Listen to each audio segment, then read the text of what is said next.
నమస్తే, welcome to Nandigam news. ఈనాటి వార్తా విశేషాలు.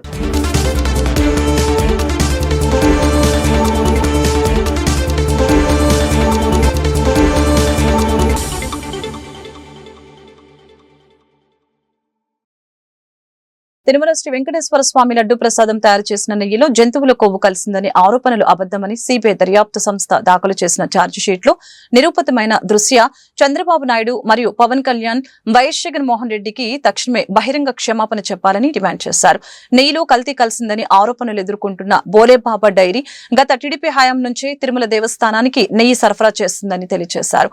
వైఎస్ఆర్ కాంగ్రెస్ పార్టీ కార్యాలయంలో వైఎస్ఆర్ కాంగ్రెస్ పార్టీ పల్నాడు జిల్లా YSR Congress party working president Gopireddy Srinivas Reddy మరియు చిట్టా విజయభాస్కర్ రెడ్డి ఏర్పాటు చేసిన పత్రికా విలేకరుల సమావేశంలో గోపిరెడ్డి శ్రీనివాస్ రెడ్డి, చిట్టా విజయభాస్కర్ రెడ్డి మాట్లాడారు. తిరుపతి యొక్క లడ్డు విషయం మీద ఈరోజు ఈ యొక్క పత్రికా సమావేశం నిర్వహించడం జరుగుతూ ఉంది.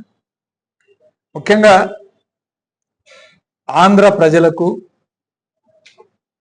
అట్లానే భారతదేశ ప్రజలకు, ప్రపంచవ్యాప్తంగా ఉన్న హిందువుల యొక్క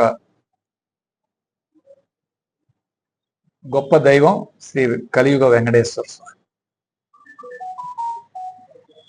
ఆయన సన్నిధిలో కోరికలు నెరవేరుతాయని భక్తులు ఎంతో మంది ఇవాళ రోజుకి కనీసం 1,00,000 మంది దర్శనం చేసుకుంటూ ఉంటారు. రోజుకి కనీసం 3 లక్షల నుంచి 4 లక్షల లడ్డులు విక్రయాలు చేస్తూ ఉంటారు. ఇలాంటి చరిత్ర గల దేవాలయం మీద ఒక బాధ్యతాయుతమైన ముఖ్యమంత్రి హోదాలో ఉండి, పదవిలో ఉండి, ఎటువంటి విచారణ జరపకుండా ఈ లడ్డూలో యానిమల్ ఫ్యాట్, జంతువుల కొవ్వు కలిపారు అని చెప్పి చంద్రబాబు నాయుడు గారు మాట్లాడటం చాలా చాలా బాధ కలిగించింది. ముఖ్యంగా ప్రపంచవ్యాప్తంగా ఉన్న హిందువుల మనోభావాల మీద దెబ్బ కొట్టారు చంద్రబాబు. నువ్వు ఒక రాష్ట్రానికి ముఖ్యమంత్రిగా ఉన్నావు, కనీసం ఎంక్వైరీ చేసావా? ప్రాథమిక సమాచారం ఏమైనా ఉందా? ఎటువంటి ప్రాథమిక సమాచారం కానీ ఎంక్వైరీ కానీ లేకుండా ఆ దేవదేవుని యొక్క ప్రసాదం మీద మీరు మాట్లాడటం అనేది తీవ్రంగా హిందువుల యొక్క మనోభావాలు దెబ్బతీస్తుంది. అంతేకాదు, తొందరపడి ఆ మాట అనొచ్చా? ఈరోజు నేను అడుగుతా ఉన్నా. తిరుపతి దేవాలయం మీద కానీ లడ్డు మీద కానీ మాట్లాడేటప్పుడు ఎంతో సమన్వయంతో, ఎంతో ఇన్ఫర్మేషన్ ఉంటేనే మాట్లాడాలి. ఇది మేమన్న మాట కాదు. సుప్రీంకోర్టు చీవాట్లు పెట్టింది. ఈ పిల్లు వేసిన సుబ్బారెడ్డి గారు పిల్లు వేసిన మరుసటి రోజు, మొట్టమొదటి హీరింగ్ రోజే సుప్రీంకోర్టు ప్రశ్నించింది చంద్రబాబు నాయుడికి. ఆయనగా బుద్ధి రాలేదు, ఇంకా ఆయనకి బుద్ధి ప్రసాదించలా.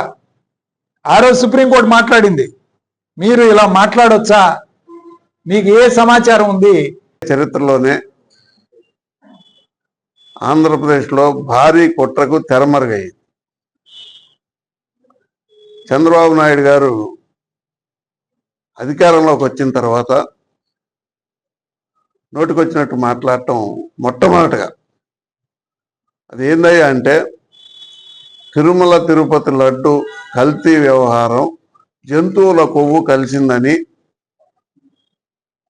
పంది కొవ్వు ఇంకా మిగతా జంతువుల కొవ్వు కలిసిందని చంద్రబాబు నాయుడు గారు ఆరోపణ చేశాడు.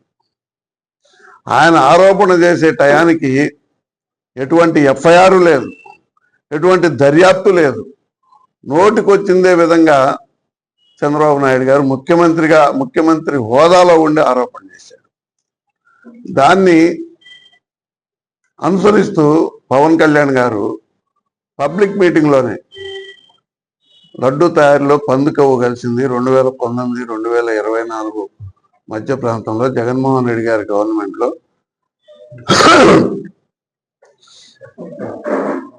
జగన్మోహన్ రెడ్డి గారికి దేవుడు అంటే భయము, భక్తి లేదు.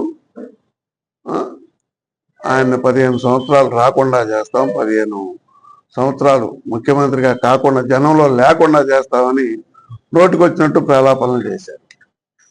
సరే, ఆ తర్వాత ప్రభుత్వ ఒత్తిడితోనో లేకపోతే వాళ్ళ మీడియా 4-5 సంస్థలు ఉన్నాయి, ఆంధ్రజ్యోతి, TV5, మహా టీవీ, ఈనాడు, ఇక అటువంటి 4-5 సంస్థలు ఓదరగొట్టినాయి. చంద్రబాబు నాయుడు, పవన్ కళ్యాణ్ చేసిన వ్యాఖ్యలను ఓదరగొట్టి దాన్ని ఎఫ్ఐఆర్ కట్టేలాగా చేసింది. ఎఫ్ఐఆర్ కట్టారు. ఎఫ్ఐఆర్ కట్టినంత మాత్రాన దానికి ఇబ్బంది అయితే ఏం లేదు. ఎఫ్ఐఆర్ కట్టిన తర్వాత ఇదే ప్రభుత్వం సిట్ని ఏర్పాటు చేసింది. చంద్రబాబు నాయుడు గారే సిట్ని ఏర్పాటు చేశారు. స్పెషల్ ఇన్వెస్టిగేషన్ టీం అని ఈ లడ్డూ కల్తీ వ్యవహారంలో దర్యాప్తు చేయమని చేశారు. దీని మీద వైవి సుబ్బారెడ్డి గారు సుప్రీంకోర్టును ఆశ్రయించాడు. ఇది సిబిఐకి అప్పచెప్పాలి, ఇక్కడ ఎటువంటి అవరోధాలు జరగలేదు, తిరుమల తిరుపతి దేవస్థానంలో లడ్డూలో ఎటువంటి జంతువుల కొవ్వు కానీ ఇతర ఆయిల్ కానీ అవి కలవలేదు అనే దీని మీద సుబ్బారెడ్డి గారు సుప్రీంకోర్టును ఆశ్రయిస్తే సుప్రీంకోర్టు